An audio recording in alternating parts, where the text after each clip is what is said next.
একাংশের বিরুদ্ধেই মদত দেওয়ার অভিযোগ, জেলা জজকে অভিযোগ বিচারকদের। হাইকোর্টের প্রধান বিচারপতির হস্তক্ষেপ চেয়ে চিঠি জেলা জজের। এরপরেই বিচারকদের আবাসনে বাড়ানো হয়েছে পুলিশের নিরাপত্তা। এই ঘটনায় একজনকে গ্রেফতার করেছে পুলিশ।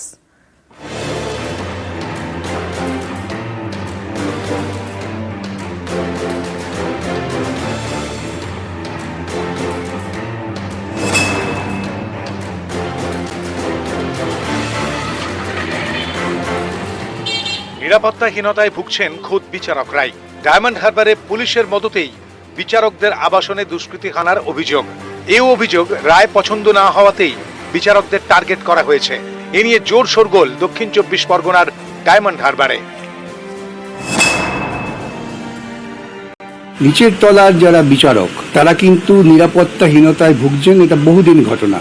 দুষ্কৃতীদের বিরুদ্ধে যদি কোনো রকম আদেশ দেয়া হয়, সেই দুষ্কৃতির সঙ্গে পলিটিক্যাল নেক্সাসটা এত নিবিড় যে তারা রীতিমতো এরকম থ্রেট করতে ভয় পায় না। 8ই সেপ্টেম্বর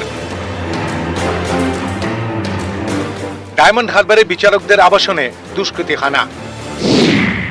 অভিযোগ, বিচারকদের আবাসনের গেট ধরে টানাটানি করা হয়। আবাসনের বিদ্যুৎ সংযোগ কাটারও চেষ্টা করেছিল দুষ্কৃতীরা। এও অভিযোগ, পুলিশের মদতেই এরকম দুষ্কৃতী দৌরাত্ম্য। কিন্তু কেন? অভিযোগ, রায় মনমতো না হওয়াতেই টার্গেটে বিচারকরা। দেখুন পুলিশের দেওয়া সেই রাতের সিসি ক্যামেরার ফুটেজ। বিচারকদের আবাসনের সামনে এসে একজন দাঁড়ালেন, ভিতরে তখন পুলিশ। বাইরের ব্যক্তি হাত তুললেন।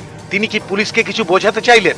পুলিশ কর্মী কয়েক পা এগিয়ে গেলেন, তখনও গেটে ওই ব্যক্তি। তখনই পুলিশ কেন ব্যবস্থা নিল না?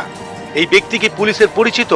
তাই কি ছাড়, নাকি এই পুরো ছবিটাই অন্য কোনো ইঙ্গিত দিচ্ছে?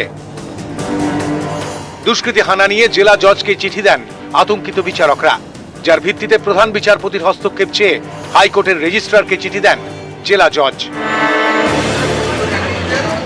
অভিযোগ পেয়ে পদক্ষেপ করে হাইকোর্ট। যোগাযোগ করা হয় ডায়মন্ড হারবার জেলা পুলিশের সঙ্গে।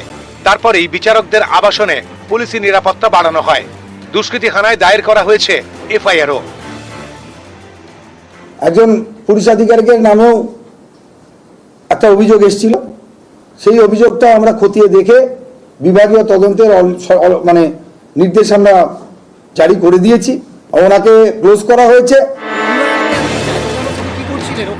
নিউজ 18 বাংলা।